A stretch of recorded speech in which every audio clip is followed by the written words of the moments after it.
Sheriff Hank Dobson slammed the cuffs on Captain Marcus Ellery inside the Magnolia County Courthouse, accusing him of fraud as he fought to defend his family's land.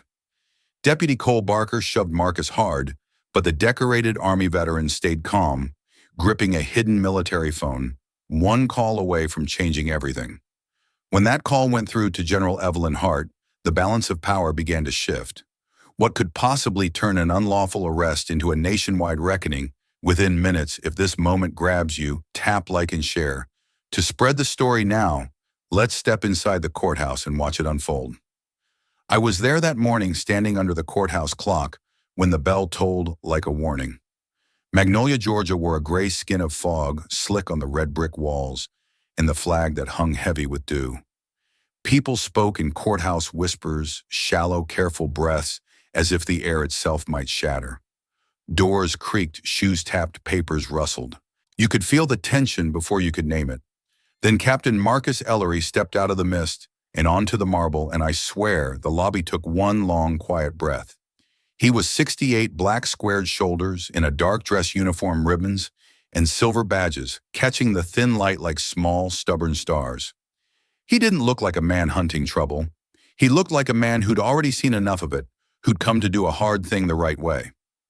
Word around Magnolia said the county and a hungry developer wanted his family's land, 100 years of Ellery sweat and Sunday suppers and hand-me-down fence posts, reframed overnight as wrongfully zoned. Marcus had come to fight that, not with fists, not even with fury, but with the kind of paperwork that bears the weight of memory. He moved with a measured calm, the kind you see in people who've trained their bodies to obey their oath. No swagger, no plea. Just steady steps toward the security gate, a leather folder under one arm. I could see his jaw flex, once then settle. Maybe it was the bell still ringing in his ears. Maybe it was his father's voice, because a man like that doesn't walk into a courthouse without every ghost he's ever loved walking in beside him. I remembered hearing the line he carried like scripture, his father's line, "Land is dignity, never let anyone steal it." If you've ever had to hold on to something the world tried to lift from your hands, you know exactly how heavy that sentence can get. Sheriff Hank Dobson was posted at the magnetometer, thick through the chest 50s, white, the kind of man whose boots announce him a full second before his mouth does. He watched Marcus cross the floor with a look I've seen too many times in small counties, a look that pretends to be official and ends up just being mean. One deputy leaned on a metal table, another scratched a note, and then Dobson stepped forward, lips bending at the edges. "Nice costume, soldier," he said, too loud for early morning, loud enough to claim the room. "Hoping that uniform scares us into giving back your land." The lobby froze. A mother stilled her child with a palm. A clerk paused with a stapler in midair. Even the flag seemed to stop its wet, slow sway. The fog outside pressed against the glass like a crowd trying to listen. You could feel the whole place tilt toward the moment, the way a field leans toward weather. Marcus did not flinch. He didn't bargain with the insult or throw it back. He set the leather folder on the table, opened it clean, and showed what he had brought: military ID on top, deed beneath, survey maps layered like ribs. He stood straight, voice low, but carrying the kind of voice that doesn't need to be raised to be heard. "I'm here to defend what is legally mine." I wish I could tell you that cooled the room. It didn't. Dobson's smile thinned, and the air thickened the way it does when a far storm decides to be a near one. People started pretending not to watch, which is to say, everyone watched harder. Somewhere a shoe scuffed. Somewhere else a phone camera winked to life and tilted for a better angle. Marcus waited. He didn't bite his lip or clench his fists. He simply breathed, as if counting, as if measuring the steps of the day before it ran away with itself. Up close, those medals didn't look like decoration. They looked like receipts. He let the moment stretch just long enough to show that he wouldn't be pushed off of it. "Papers through the scanner," a deputy muttered suddenly, very official, very busy with buttons and trays. Marcus slid the folder forward, then stepped toward the arch of the metal detector. He lifted his hands a few inches from his sides, not surrender exactly, more like courtesy in a place that had forgotten the word. As he moved, I saw one small thing. Most people would have missed the brush of his fingers inside his jacket, not fumbling, just checking. It was a subtle touch to a device nestled where the fabric folded matte black.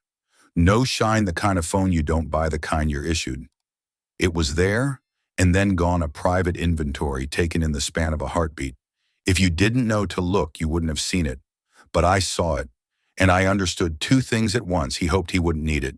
He knew he might. He passed through the frame. The machine hummed. The screen blinked green. No drama there. No beep to feed a story that didn't need feeding. And still Dobson stepped closer, as if the machine had betrayed him. He circled the table and let his knuckles touch the leather folder with a familiarity that felt wrong on sight. He glanced up toward the mezzanine, and I followed his eyes. A few county suits stood at the railheads bent together, wearing expressions that refused to land.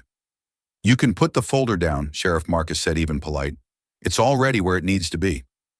That's when I realized the rhythm of the morning. It wasn't thunder, it was footsteps. Every move had a beat to it, a call and an answer. Dobson made the call. Marcus answered the way a trained man answers, with posture and proof. No extra words, no wasted heat. If a fight was coming, it wasn't going to start with him. Behind me, the old wall clock coughed another minute into the room. Somewhere down the hall, a bailiff called a name. The doors kept opening for other lives. But in the lobby, the story pinned us in place: soldier and sheriff, law and insult paper and pride.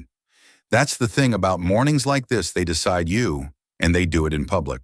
Dobson finally lifted his hands from the folder, but not his eyes. "We'll see," he said, thin as wire. Marcus nodded once, a small. "That's why I'm here." He gathered the folder, not hurried, and stepped forward to the next table, where plastic bins waited for belts and watches and keys. He didn't empty his pockets. He had nothing loose to shed. The uniform carried itself. When he moved again, that discreet check inside his jacket happened once more. Just a fingertips reassurance against the edge of that secure phone, as natural to him as confirming the weight of a sidearm used to be. It was over in less than a second, but from where I stood, I felt the temperature of the day change a degree. If you're asking whether the lobby knew what was coming, the truth is no. We only knew what we felt: the press of weather on the skin, the taste of metal on the tongue, the way strangers look at each other when they realize they aren't strangers anymore, just witnesses. I have told this the way I saw it: fog on the glass, a soldier's back, straight as a plumb line, a sheriff's voice cutting too loud for morning, and a phone no one else noticed waiting like a sealed door behind a wall. That was the start. Not an argument, not a scuffle. A stance. A man saying without shouting, "I belong here," and the room deciding whether to believe him. The sound changed first. Footsteps that had been ordinary a minute ago came on hard heel and leather, closing the space like a door. Sheriff Dobson didn't walk so much as advance, and Deputy Cole Barker, tall, square-shouldered, too young to have that much swagger, matched him step for step. Their boots hit the marble in a drumbeat you felt in your ribs. People turned before the men even spoke. You always know when trouble has decided to be public. Dobson slid in front of Captain Marcus Ellery as if the floor belonged to him. He didn't ask to see anything. He didn't bother with a greeting. He tilted his chin and said, clear enough to claim the whole lobby, "Fake deeds, fake hero. Whose name's really on that property?" Barker angled off to Marcus's right palm, resting on his holster like it needed reassurance. I watched Marcus look from one to the other, not slow, not afraid, just measuring. He didn't square up or lean back. He left his feet where they were and his voice where we could all hear it. All documents are filed and verified. You know that. No spike, no bite. The kind of sentence that lands because it has nowhere else to go. The lobby gathered around the moment without moving. A slit of silence opened, then the whispers found it. A bailiff near the hallway cleared his throat and thought better of it.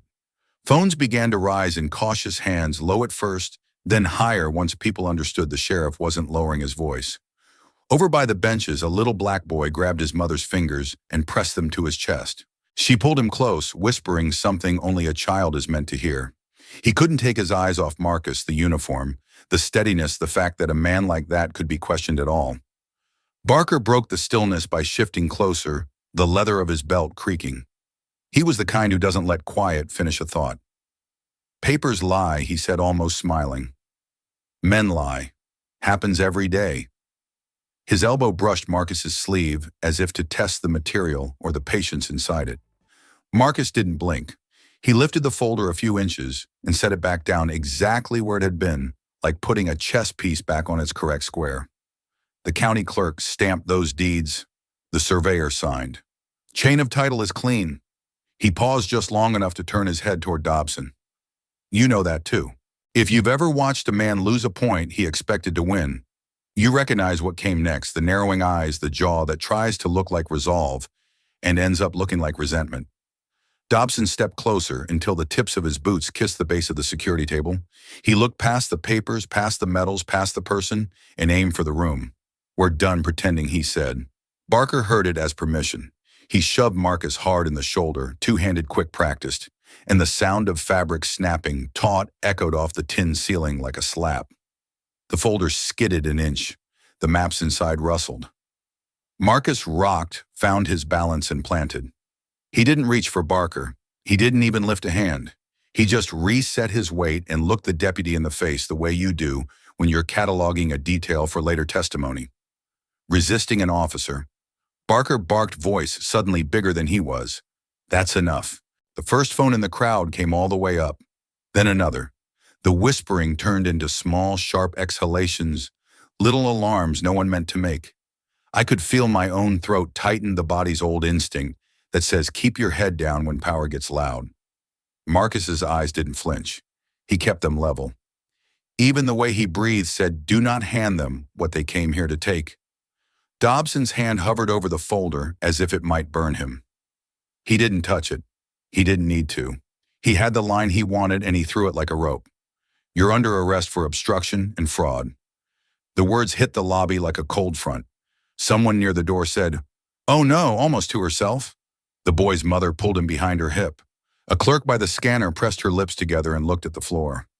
I watched the seconds stretch and thin a tight wire over a drop. Marcus didn't step back. He didn't plead. He simply steadied his shoulders and let the accusation clang against him and fall. Turn around, Barker ordered, already reaching, already certain. His fingers found Marcus's sleeve again, firmer, this time insistent. Marcus spoke once more, quieter than everything else and somehow louder. Careful, not a threat, an instruction like you'd give someone in a hazardous room. He didn't fight. He didn't run. He let the moment write itself in plain ink so there would be no smudged edges later. Off to my left at the check-in counter with the plastic trays and the stapler that never sits straight, a young clerk made a choice. She looked at Marcus. She looked at Dobson. She looked at the phones pointed like questions.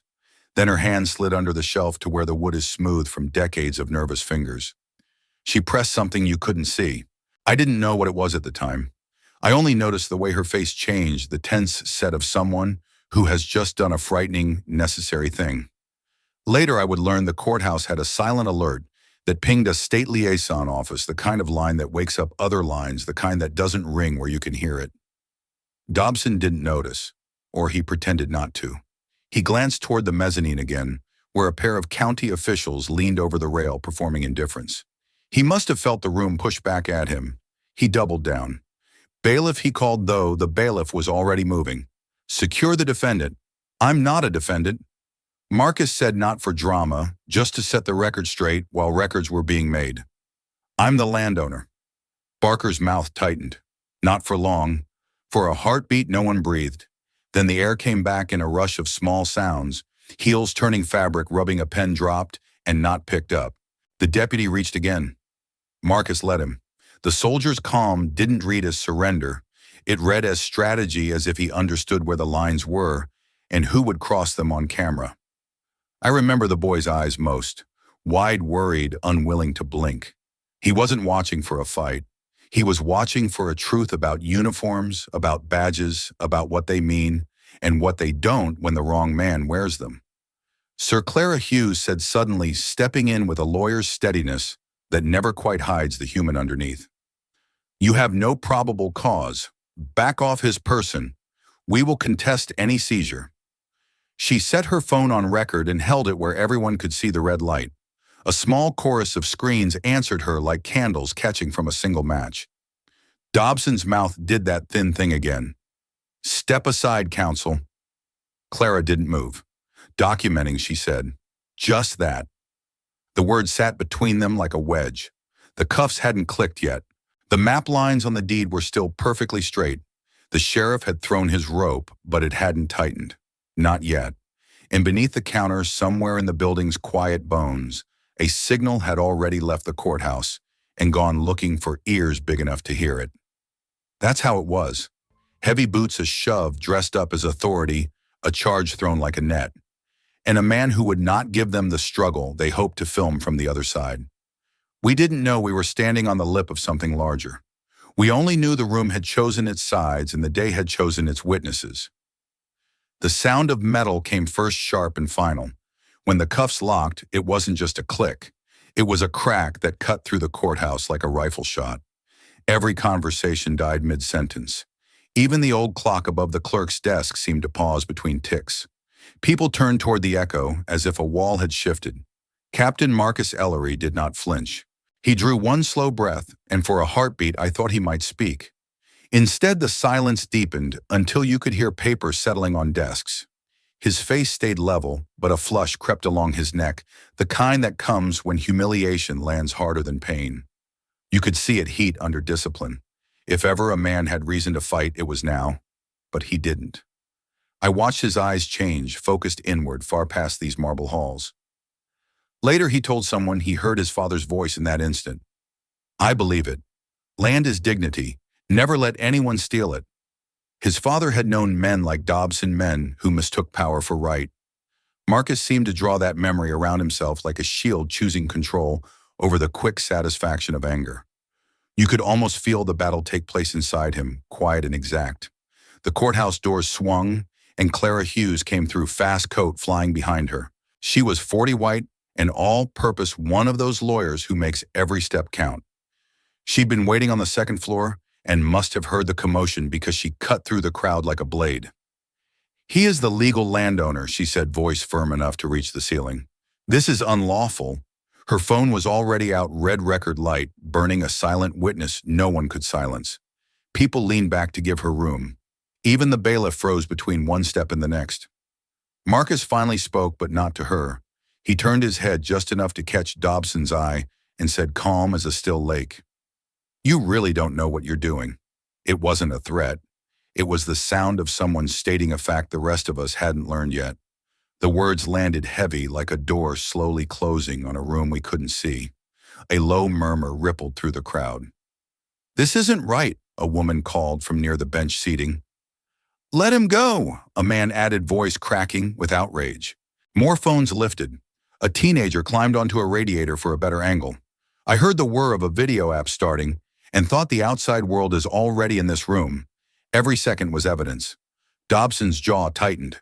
He shifted his weight as though the floor itself had betrayed him. "Save it for the judge," he barked, but the force was strained. "You're finished." I was close enough to see what betrayed him. Beneath the hard voice, his eyes flickered, just a flicker, like a man realizing the script he'd counted on was slipping out of reach. The pupils tightened, then widened as if something unseen had entered the hall and changed the temperature. Marcus stood motionless, wrists bound, yet somehow the stillness belonged to him. He didn't lower his gaze. He didn't explain the line he'd just spoken. The room around him did the explaining, a lawyer recording every word, strangers documenting every angle, a young clerk somewhere out of sight who had already pressed a silent alarm. The sheriff might have thought he'd seize control with the snap of a cuff, but anyone watching closely could see it. Control had just shifted to the man who refused to fight back. They moved him fast, but not rough enough to leave marks, or maybe that was the point. Two deputies locked to each arm, elbows tight, and the three of them became one moving shape pushing down the corridor. The hallway was stone-cold, fluorescent bright, and every step landed like a drumbeat. You could feel it in your ribs, heel-toe echo, heel-toe echo. Doors along the wall sighed shut as we passed, and conversations on the other side turned into muffled shadows. The smell of floor wax rose up the way it always does in government buildings, clean, a little bitter, like somebody trying too hard. Captain Marcus Ellery didn't drag his feet, and he didn't help either. He carried himself the way a taut line carries weight, straight, flexed, silent. The cuffs had kissed a red half-moon into each wrist, but he kept his hands easy and open fingers relaxed, as if he were making sure his own body didn't start believing the worst. You could tell his breath was measured. In through the nose, out through the mouth. The discipline sat on him like a second uniform. Clara Hughes kept up on our left phone at her ear, another in her hand recording. Chief Judge's Chambers, urgent. She listened, jaw tightening. No, I can't leave a message. She hung up, dialed again. Head of Courthouse Security, please. Immediate legal concern. Just a long, indifferent ring. She tried a third number, motioning to me to keep the path clear. Each unanswered tone stretched the air thinner, like wire drawn through a die. By the fourth call, her voice had that edge only a person with a bar card gets trained, calm with the heat barely sanded off. Counsel Hughes State Bar put me through. Another ring, another hollow end. Barker walked the inside track too close to Marcus to be an accident. He leaned in without looking like he was leaning. Hero on paper, huh? He said, breath, clipped a smirk, pulling one corner of his mouth. Let's see how brave you are behind bars. He let the last two words ride out on his exhale so they could find purchase. But when we hit the first row of windows and their glossy reflection through the hallway back at us, Barker had to see what I saw: phones. Not just Clara's now. Two clerks at the end of the corridor had theirs at chest level, red dots quietly burning. A man in a ball cap pretended to check a text and held his screen just so. Barker's eyes hit the glass, and for half a heartbeat his smirk slipped. Worry is a quick visitor, but you can spot it if you're watching the doors. Marcus kept his gaze forward like he was reading a line painted on the floor that none of us could see.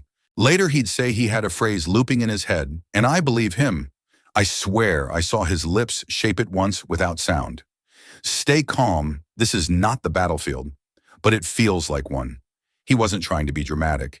It was a rule he was setting for himself. Don't give them the fight they came to get. We passed the elevator. Its steel mouth opened, thought better of us, and closed. A clerk stepped out of a file room and flattened herself against the wall, eyes wide, then gathered the nerve to call out, "Sheriff, please." Clara lifted a hand without looking back. "Documenting," she said, and the word pressed everyone an inch farther into their better selves. Dobson set the pace. He didn't look at the cameras at all. He stared at the far door like it had wronged him. Power is loudest when it pretends not to hear you, and he was all pretense now. His radio crackled. He ignored it. The bailiff peeled off to hold the next set of doors, and we spilled into a shorter corridor, cooler and harder, somehow the kind of space that makes your voice sound like someone else's. Barker decided he needed another line. "Resisting gets you nowhere," he said. "Cooperate, and maybe we talk about charges later." Marcus turned his head just enough to be polite. "I am cooperating," he answered, even unhurried. Then he looked past Barker, found Clara, and gave her a small, quick smile, not to soothe her exactly, more like to pass a message he didn't want on the record. I read it the way she did. "I'm okay. Keep going." She nodded once, the kind of nod that says, "Both I hear you, and I won't stop." The holding room sat at the end, cinder block walls painted a tired cream, a metal bench bolted to concrete, a table with scratches that had learned to stop being interesting. The AC hummed from a vent that didn't care who was in the chair. They parked Marcus on the bench and left the door pulled, but not latched, while they shuffled papers and radio codes. That's the only reason we could see him from the hall, a narrow slice of frame, his profile, the line of his shoulder. He wasn't looking at us. He wasn't looking at the door. He was fixed somewhere past the wall, still as a statue except for his breathing. If you want me to swear what he saw, I can't. I can tell you what I learned later and how his stillness made room for it even then. He was back in the dust of another country, in a village whose name wasn't on most maps, the kind that smells like wood smoke and hot iron. The patrol had gone bad in argument at a checkpoint that grew teeth. A boy no older than the one in the lobby was crying under a cart. A woman's keening had cut the air in a straight line. Then an explosion further down the wadi tossed the day into pieces. In the scramble, Sergeant Miles, big stubborn, the kind of friend who makes you better by daring you to be sore, a burst of muzzle flash, and a group of civilians in the path of it. He moved without thinking, the way people do when the thinking's been done for years in training. He covered them with his body and didn't get up. Later, when the shooting folded in on itself and the radio traffic stopped trying to be 7 voices at once, Marcus had kneeled in the dirt beside him. Miles's breath was a thin thing, a thread. "Courage is calm," he'd said. "Make yours count." The words lodged like shrapnel in Marcus's chest, not to wound, but to stay. He carried them out of the desert and into the life that comes afterward, the life where you need them more because no one is shooting and the choices still test you. He didn't tell the hallway that story while he sat there with the cuffs on. That came later when it mattered. But I swear you could see the shape of it pass through him, shoulders soften a fraction, jaw unclench a single click. A man remembering there's a difference between power and control, and he was keeping the second. Back in the hall, Clara finally hit a voice that wasn't recorded. "This is Hughes," she said, brisk, respectful, relentless. "We have an unlawful custodial seizure of a verified landowner. I need the call cut, or maybe someone ended it for her." She tried again. Ring. Ring. She didn't curse. She didn't fold. She lifted her recording phone higher so the frame caught the badge numbers clean. Dobson signed something on a clipboard without reading it. Barker stood in the doorway, filling it as if he could block oxygen with his frame. He glanced over his shoulder toward the lobby end of the corridor where the phone still hovered, and there it was again, the quick flash of doubt. He wasn't afraid of Marcus. He was afraid of whoever might be watching through 1,000 small windows. Time Dobson said to no one and everyone. "Trust me," Marcus said low to Clara. 2 words offered like a hand on a railing. She caught them, pocketed them, and set her jaw. We held our breath because it felt like the building did. The room at the end of the hall hummed. The thin line of light at its threshold wavered as someone walked past a vent. Out in the world, something had already started moving our way. We just couldn't hear it yet. Inside that sliver of frame, a man sat still and chose again the harder kind of courage. That was the pivot, whether any of us knew it or not. The hallway thought it was a choke point. Marcus turned it into a hinge. The holding room was small enough to feel the air move when someone breathed. I stood in the doorway shadow when it happened, the faint vibration that didn't match the hum of the vent or the shuffle of boots. It came from Marcus himself. He shifted almost imperceptibly, and the sound followed a low sealed buzz that only a certain kind of device makes. The deputies didn't catch it. They heard noise all day and thought this was more of the same. But I knew different. Something alive was inside his jacket. Marcus dipped his chin slightly and the light caught on a seam near his chest pocket. For a heartbeat, a dull green glow pulsed through the fabric, then vanished. It wasn't a phone any of us could buy in a store. It was the kind you're issued, the kind that sleeps until it's needed. He lifted his head and found Sheriff Dobson with a steady look that pinned the older man in place. "One call," Marcus said, voice quiet, but weighted like an anvil. "That's all I need. Then I'll walk." You could feel the words settle in the room. Barker's boots scuffed once against the tile, quick and nervous. Dobson tried for a laugh that never left his throat. "You don't get to bargain here," he said. But the edge of confidence was gone. His hand hovered over the radio at his belt and stayed there, a twitch away from betraying its own doubt. Marcus didn't argue. He simply drew the phone out, a black rectangle with no company logo, its surface absorbing the harsh fluorescent light. He tapped 3 times, deliberate and unhurried, and lifted it to his ear. Every motion was precise, like he was still on parade. "Ma'am," he said when the line opened, voice as even as if he were reporting troop movement. "Unlawful arrest at Magnolia County Court. I'll hold." He didn't explain. He didn't have to. And on the other end, whoever answered must have known exactly what to do. I couldn't hear the reply, only the rhythm of silence that followed.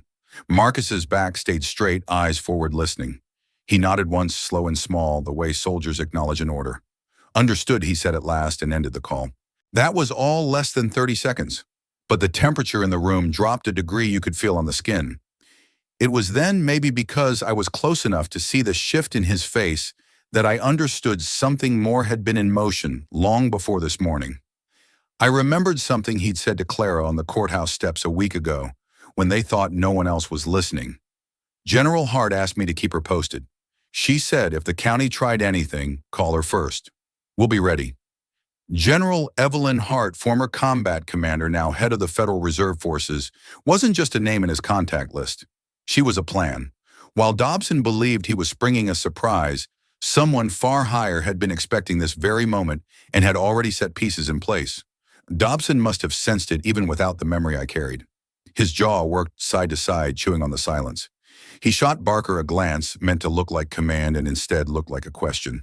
Barker, suddenly less sure of the ground beneath him, shifted his weight and half turned toward the hallway, as if he might see who Marcus had really called. The courthouse itself seemed to listen. The hum of the fluorescent lights grew louder in the pause. From outside came a faint rising murmur, tires over gravel maybe, or something larger, still too far to name. Clara Hughes stood just inside the doorway, one hand over her mouth, the other clamped around her phone. She hadn't moved since the first word of that call, but her eyes were alive, following every small change in the room. I heard the faintest breath escape her, half relief and half disbelief. She knew law, and she knew what the right name in the right ear could mean. "It's starting," she whispered, barely sound at all.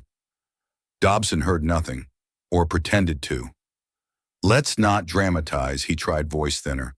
"Now this is still my courthouse." But the bravado hung awkwardly in the air, as if even the building refused to echo it. Marcus said nothing more. The phone mission complete rested silent in his cuffed hands. He simply looked ahead, eyes steady, like a man who had pulled a pin on something invisible and was waiting for the world to catch up. And all of us sheriff, deputy, lawyer, clerks, and bystanders waited with him, each of us aware, even if we couldn't yet say, how that the balance inside Magnolia County Courthouse had just shifted. Something larger than the room was on its way, and nothing the sheriff could say would stop it. The courthouse felt strangely hollow after that call, as if the air itself had leaned in to listen. For a moment nothing moved, then the world beyond the stone walls began to answer. Hundreds of miles away in Washington, D.C., General Evelyn Hart wasted no seconds. She had told Marcus weeks earlier, "If they try to take that land, call me first. We'll be ready." Now the promise was live. Hart's own rapid response team, quietly positioned at a National Guard airfield less than an hour from Magnolia, received the activation code. Radios snapped awake. Pilots climbed into helicopters, already fueled. A caravan of federal marshals and legal officers pulled from standby to go wheels up. Hart didn't need to debate. She had prepared for this day. While Hart moved forces on the map, the story inside Magnolia spread like a brush fire across screens. The first video, a shaky clip of Marcus standing tall, as Dobson shouted, hit social media within minutes. Another angle followed, catching the exact moment the cuffs closed. By the time the second video looped through group chats, thousands were sharing, reposting, tagging news outlets and civil rights organizations. Notifications came in like hail on a tin roof. "Unlawful arrest of black veteran in full uniform," one headline blared. Hashtags multiplied. Comment threads boiled over. What had begun as a local abuse of power was now trending on every major feed, a real-time indictment, traveling faster than any squad car. Through it all, Marcus sat on the narrow bench like a fixed star. Eyes half closed, shoulders squared, breathing steady. He looked less like a man in custody than a commander waiting for a briefing. The cuffs on his wrist might as well have been ceremonial. They only framed the stillness. I stood a few feet away and could feel the quiet authority rolling off him, a silent proof that the strongest move sometimes is to remain absolutely calm. Dobson tried to fill that silence with his own voice. "He's bluffing," he muttered low, but meant for all of us. "Nobody's coming?" The words had none of the swagger they might have carried an hour earlier. His hand drifted toward the pistol on his hip and stopped there, fingers resting on the grip, as if to convince himself he was still in charge. The tremor in those fingers told a different story. Then the building itself began to betray him. Phones rang in the clerk's office one after another, overlapping, until the sound became a constant alarm. Couriers hurried in and out of side doors with papers stamped in red. A deputy from the front desk ran down the hall, headset, crooked, whispering, "DC is on the line again." From where I stood, I could hear fragments of Department of Justice Civil Rights Division, federal marshals inbound. Each phrase landed like a nail in the sheriff's claim of control. Clara Hughes didn't waste the chaos. She kept her phone raised, the red record light steady as a lighthouse. Every minute she captured was another layer of evidence, the cuffs still locked, despite the lack of charges, Dobson's muttered threats, the frantic calls from Washington echoing through the corridor. She whispered to me without taking her eyes off the screen, "Every second matters. This is proof, every second." Outside the barred window, a distant thrum began, maybe highway traffic, maybe rotor blades. Inside, the rhythm of ringing phones and urgent voices built its own kind of drumline. The courthouse that had felt so sure of itself an hour ago now trembled with a different energy, as if the very walls understood that authority was shifting elsewhere. Dobson heard it too, though he tried to hide the recognition behind a stiff jaw. He stared at Marcus, searching for a crack that wasn't there. But Marcus gave him nothing, no words, no movement, just the quiet certainty of a man who had placed one call and knew the world was already answering. By then, it wasn't a question of if help was coming. The only question left hanging in that humming air was how soon the doors would swing wide and how completely the balance of power would flip when they did. You could hear it before you could name it, a low-layered rumble working its way through the courthouse bones. At first, I thought it was weather thunder rolling a long way off. Then the windows along the corridor began to tremble in their frames, not rattling exactly, but humming the way glass hums when power passes close. The sound separated into parts, engines in formation, a rotary thrum above the trees, tires chewing gravel without sirens.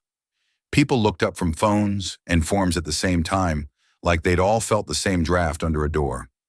Someone at the clerk's desk said, "Do you hear?" and didn't finish. The hallway leaned toward the lobby as if pulled by a tide. A bailiff started for the front and then jogged. Two deputies who'd been performing casual turned tight and purposeful with one glance at each other. The murmur became a current, feet scuffing faster, voices climbing drawers left open. I caught a glimpse through the glass of a black SUV gliding to the curb, with another right behind it, lights, dark grills high and square. A helicopter's shadow dragged across the flag outside, and the fabric snapped like a sail. We spilled into the entry like a crowd arriving at the top of a roller coaster. The doors swung and Magnolia poured out to meet whatever was coming. People from the benches, clerks with lanyards, a knot of reporters who materialized as if grown from the concrete, mics up, camera lights sparking to life. The mother and her boy from the lobby had found a spot on the steps. He held his phone level with both hands, elbows braced on his ribs to steady the shot eyes huge. Sheriff Dobson got there a beat after the noise, already angry at it. Sweat sat on his forehead in bright beads. He stabbed at his radio, listened to static, then stabbed at it again like the problem was the button, not the message. "What the hell is going on out there?" He snapped at no one and everyone, but the question sounded smaller than the engines. Behind us in the slice of hallway leading to the holding room, Captain Marcus Ellery opened his eyes. He didn't stand. He didn't strain against the cuffs. He just looked toward the light and said, like a man calling his shot, one call. Barker heard it and flinched as if a hand had touched the back of his neck. He took a half step toward the doorway to block the view, then thought better of being in any frame that might matter and shifted aside. Clara came up on my shoulder, breathing hard but steady, phone raised so the lens could see over the press of bodies. Outside, the sound gathered itself and arrived. The first SUV door opened with a controlled thump, then another and another in a kind of choreography that didn't need a soundtrack. Federal marshals in windbreakers marked with bright block letters stepped out in pairs, eyes up, hands free, moving the way people move who've practiced the route. A van rolled in behind them, Justice Department plates, its side door sliding open, to reveal two more marshals and a woman with a case that looked like it carried authority and paper in equal measure. Overhead, a helicopter drifted into view and held there, not showy, just present, as if the sky itself had taken a post. The courthouse doors blew wide on a breath of rotor wash and conditioned air. And she was there, General Evelyn Hart, not in dress blues, but in a crisp field jacket with her name tape and 3 stars that didn't need shine to be seen. She was late 50s, maybe lean, with the kind of stillness that makes other people stop fidgeting. Her hair was tucked neat at the nape. Her eyes were the color of tempered glass. She didn't scan the room so much as take the measure of it in a single clean pass. U.S. Marshals, one of the lead officers, announced, voice carrying without a shout. "Make a lane." The crowd tried to cheer and then thought better of it. Awe has its own hush. Phones came up higher, little constellations of red record lights catching on cheeks and badges. Somewhere to my right, a reporter whispered into a live hit.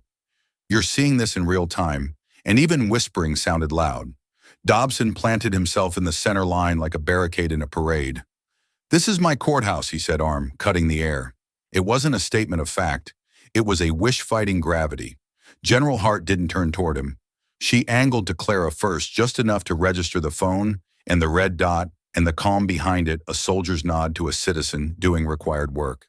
Then she spoke without raising her voice. Perimeter, she said, and 2 guard MPs peeled off to the steps. Interior corridors secure, she added, and the marshals flowed past us like water finding its level. Access control, witness protection. Each phrase landed and moved men and women where they needed to be. Only then did she give Dobson her eyes. Sheriff, she said flat as if they were at a briefing, not a threshold. He squared his shoulders. General, you don't have stand down. 2 syllables clipped clean, not a threat. An order outfitted with the full weight of someone who signs other people's orders. For a heartbeat, the whole building seemed to balance on that edge. You could hear the radio hiss the helicopter's slow churn, a child drawing breath to ask a question he would remember all his life. The boy on the steps said it out loud, reverent and stunned. Is this real? Hart looked past the sheriff into the hallway where Marcus sat, framed by cinder block and fluorescent. Something like recognition, professional, not personal, settled in her face the way a pilot settles into a runway. Captain Ellery, she called, not loud, perfectly audible. We have you.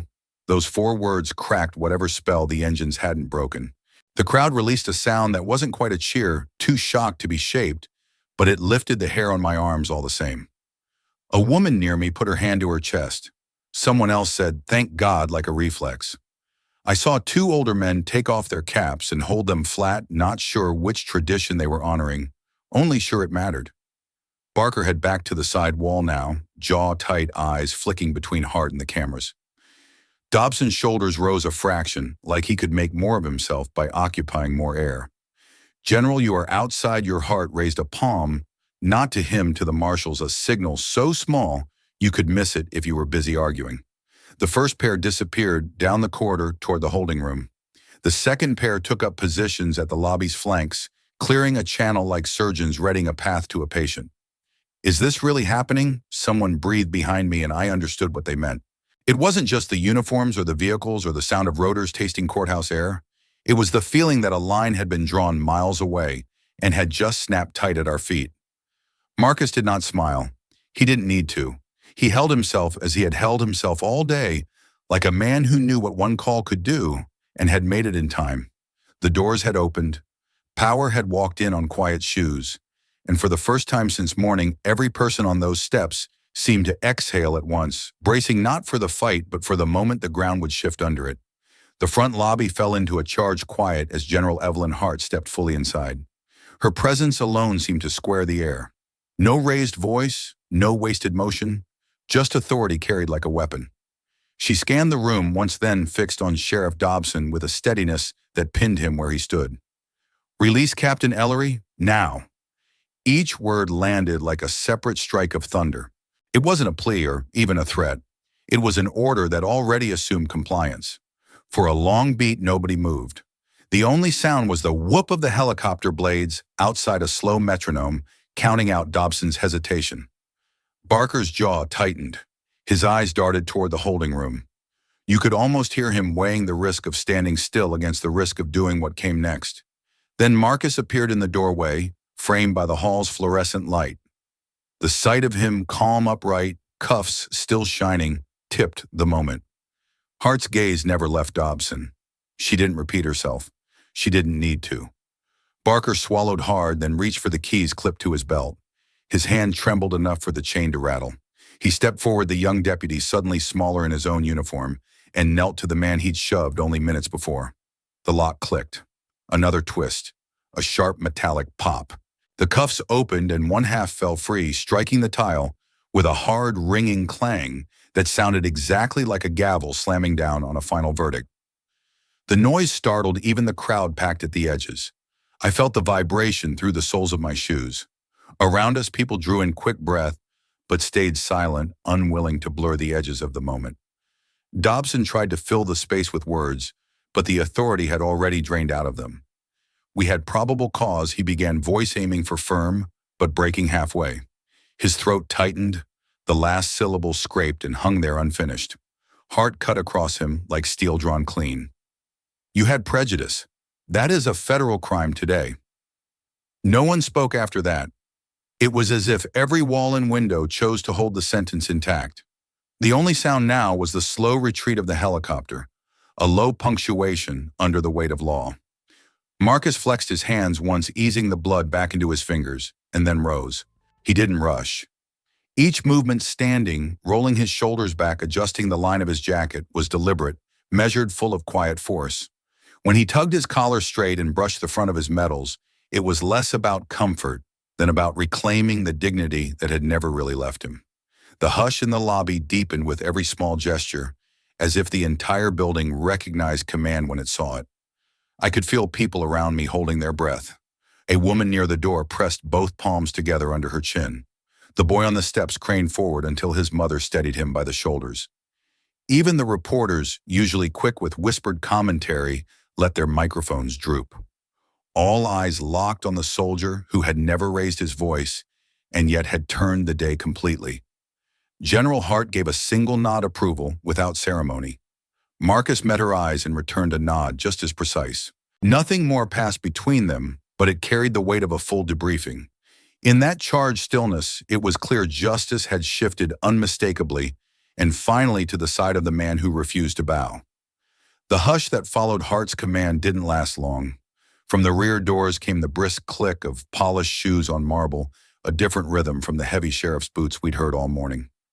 A man in a dark federal suit stepped forward, a folder in his left hand and a badge in his right. The seal of the Department of Justice caught the overhead light like a coin flipped in slow motion. By the authority of the United States Department of Justice, he announced, voice clear and courtroom strong, Sheriff Hank Dobson and Deputy Cole Barker are hereby placed under arrest for abuse of power, violation of civil rights, and conspiracy to commit property fraud. It was the kind of language that doesn't need decoration. The words filled every inch of the courthouse, rolling up the staircase and out to the steps where the crowd had gathered. Phones rose like a forest of antennae. Somewhere a woman gasped. Somewhere else a man said, finally, with a weight that suggested years of waiting. Two U.S. Marshals moved in perfect sync, stepping around hard as if they'd rehearsed the route. They stopped in front of Dobson and Barker. Sheriff one said, steady as gravity, hands behind your back. For a heartbeat, Dobson looked as if he might argue chin up, chest forward, but the air had already shifted past him. The badge on his shirt meant nothing now. The authority he'd wrapped himself in since sunrise fell away in silence. He turned his wrist back, slow and mechanical, and the marshal's cuffs closed with a quiet finality that somehow sounded louder than the helicopter outside. Barker followed the bravado drain from his face. His shoulders slumped as the second marshal pulled his arms gently but firmly behind him. The reversal was so exact it felt scripted. Only an hour earlier, Dobson and Barker had forced those same motions on Captain Marcus Ellery, pushing, gripping, clamping steel. Now they stood in the same corridor, the same fluorescent light, feeling the same cold bite of metal. Cameras flashed, videos streamed live. The image of the two officers in cuffs where they had mocked a decorated soldier was too perfect to need commentary. Marcus stepped forward. Freed now, he carried himself with the same steady calm he had worn through every insult. He looked at Dobson, not with triumph, not with glee, but with a quiet certainty that reached everyone in the room. I hope this teaches you what honor really means, he said. Just that. No extra weight, no raised tone. The words landed like a gavel strike, all their own. Clara Hughes covered her mouth with one hand, eyes bright with tears she no longer tried to hide. All morning she had fought in phone calls and legal citations. Now she watched the law answer in full measure. Justice, she whispered almost to herself. She knew in that instant the Ellery land case was beyond dispute. The federal government itself had validated every claim. The crowd, which had held its breath through so many twists, finally let go. Applause started in one corner, quick and sharp, then caught fire across the lobby. Cheers rose, mixing with the clicking of cameras and the chime of incoming news alerts. A few people cried openly. Clerks, visitors, strangers pulled into a history they hadn't expected to witness. The mother with the young boy hugged him tight. He clapped with small, fierce hands, eyes wide, as if he were storing every second. Even outside on the courthouse steps, the surge of sound spilled into the open air. Reporters turned their cameras from Hart to the crowd, catching faces alight with relief and vindication. The helicopter above drifted slightly, its rotors carrying the roar of celebration farther across the town. Marcus didn't raise his fists or call for quiet. He simply stood among them, the medals on his chest catching the late morning light, a living testament that patience and courage can outlast force. Beside him, General Hart exchanged a small nod, with the DOJ official a silent confirmation that the chain of justice had held.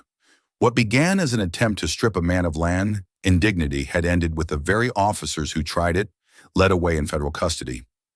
In that moment, Magnolia County Courthouse belonged not to badges or titles, but to the rule of law and the people who believed in it. The courthouse emptied into a golden afternoon that felt almost unreal after the morning storm.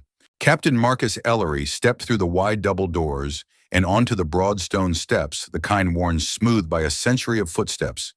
The late sun spilled across his dark blue uniform, catching each silver medal until they gleamed like small suns of their own. His shadow stretched long down the courthouse lawn, sharp and certain, an outline of dignity that no one could mistake. People hushed without meaning to, as if a ceremony were underway. General Evelyn Hart joined him at the top step. She rested a steady hand on his shoulder, the gesture of a commander who knows what real battles cost. "You fought with more courage today than on any battlefield," she said each word, quiet but caring. Marcus turned slightly toward her, the corners of his eyes softened by the light. "Some battles need silence," he answered. No flourish, no speech, just the plain truth of a soldier who understood that strength sometimes means refusing to be provoked. By the time those words settled, the story had already left Magnolia. Videos of the arrest and reversal streamed across every major network news tickers, flashing decorated black veteran, freed corrupt sheriff arrested. Civil rights leaders praised the swift federal action. Veteran groups shared the clips with captions like "Honor One Today." Talk shows opened with his name. The quiet stand of one man defending ancestral land had become a national symbol of what justice could look like when law met courage. The human moments on the courthouse lawn carried their own quiet power. An elderly white woman, hair pulled back in a neat bun, eyes bright with tears, reached out and clasped Marcus's hand in both of hers. "You gave us hope today," she said, voice trembling but sure. A few steps away, the young black boy who had watched everything from the lobby gazed up at Marcus with a kind of shining wonder. He gripped his mother's sleeve and whispered something I couldn't catch. But his eyes said enough belief in a future where dignity doesn't have to be defended at the courthouse door. Around them, the crowd lingered, reluctant to break the spell. Reporters spoke in low tones, microphones lowered now out of respect. Clara Hughes wiped the last of her tears and allowed herself a small, tired smile. She had fought with statutes and phone calls. Marcus had fought with patience and presence. Together, they had proven that justice can be deliberate and still decisive. Standing there, I felt the meaning settle deep. True victory had come not from force, but from steadfast trust in the law. Marcus hadn't shouted or struck back. He had let the truth in the system, when summoned by the right voice, do the heavy lifting. In an age that often confuses noise with strength, he had chosen restraint and won.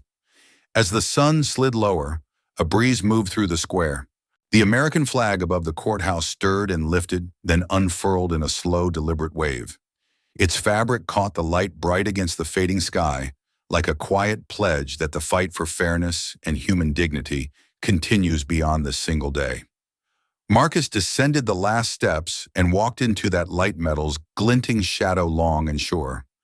No sirens trailed him, no speeches followed, only the soft rustle of the flag and the knowledge shared by everyone who had witnessed it that a profound kind of justice had taken its stand. What a journey we've just taken together. This story of Captain Marcus Ellery reminds us that real courage often means quiet strength, standing firm for what's right, trusting the law, and proving that dignity can outlast prejudice. It shows that justice isn't always loud, but when it arrives, it can change everything. If this story moved you, please like this video and share it with friends and family so its message of fairness and hope can travel even further. And if you'd like to hear more powerful, true-to-life stories like this, subscribe to Mr. Mac's Stories. Your support, every like, share, and subscription fuels our team's passion to create more meaningful stories that uplift and inspire. From all of us at Mr. Mac's Stories, thank you for believing in the power of justice and the strength of human dignity.